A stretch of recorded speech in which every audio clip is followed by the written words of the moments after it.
પોરબંદરની ચોપાટી ખાતે Shri Ramsinh swimming club દ્વારા મધદરિયે ધ્વજવંદન કરી સ્વતંત્ર પર્વની અનોખી ઉજવણી કરાઈ।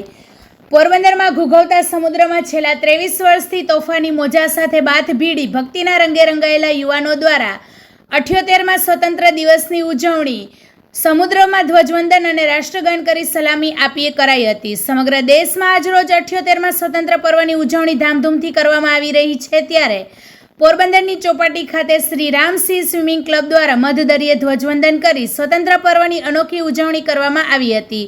છેલ્લા 23 વર્ષથી શ્રી રામસિંહ સ્વિમિંગ ક્લબના યુવાનો, વૃદ્ધ, બાળકો અને મહિલાઓ દ્વારા પ્રજાસત્તાક પર્વ અને સ્વતંત્રતા પર્વ પર સમુદ્રના તોફાની મોજા સામે બાથ ભીડી મધદરિયે તિરંગો લહેરાવી રાષ્ટ્રગીતનું ગાન કરી સલામી આપી દેશભક્તિ કરે છે અને આજરોજ શ્રી રામસિંહ સ્વિમિંગ ક્લબ દ્વારા મધદરિયે ધ્વજવંદન કરી સ્વતંત્ર પર્વની અનોખી ઉજવણી કરવામાં આવી હતી।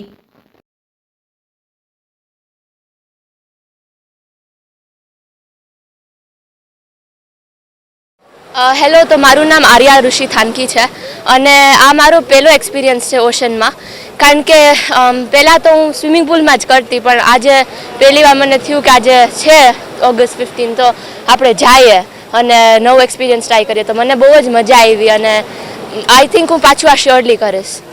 હું દુબઈથી આવેલી છું અને અમારો અત્યારે હોલિડેઝ છે, તો અહીંયા અમે નવું એક્સપિરિયન્સ ટ્રાય કરવા માટે અહીંયા આવ્યા ગુજરાતમાં। મને તો આમ મારું દિલ અડી ગયું, કારણ કે આમ આપણું ભારત આટલા વર્ષો થઈ ગયા જ્યારે આઝાદી મળી અને આજે અમે બધાય સાથે મળીને દરિયાની વચ્ચે જાય અને જ્યારે આમ ઝંડો ફડકાવ્યો તો આમ બહુ જ મજા આવી એમ।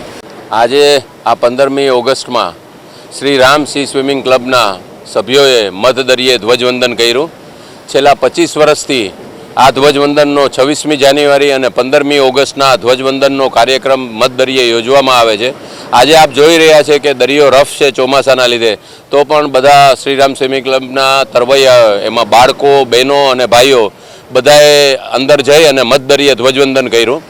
અમારો શ્રી રામસિંહ સ્વિમિંગ ક્લબનો હેતુ એ છે કે આપણા સમાજમાં આપણા બાળકો, આપણા યુવાનો અને સમગ્ર સિનિયર સિટીઝનને બધા જ પોતાની તંદુરસ્તીનું ધ્યાન રાખે, સાહસિક બને અને દેશ માટે થઈ અને રાષ્ટ્ર મજબૂત બને, એના માટે આપણી પ્રજા પણ મજબૂત બનવી જોઈએ। આ હેતુને સર કરવા માટે થઈ અને તરણ સ્પર્ધાનું પણ આયોજન કરીએ છીએ અને આ ધ્વજવંદનનું પણ આયોજન કરતા રહીએ છીએ।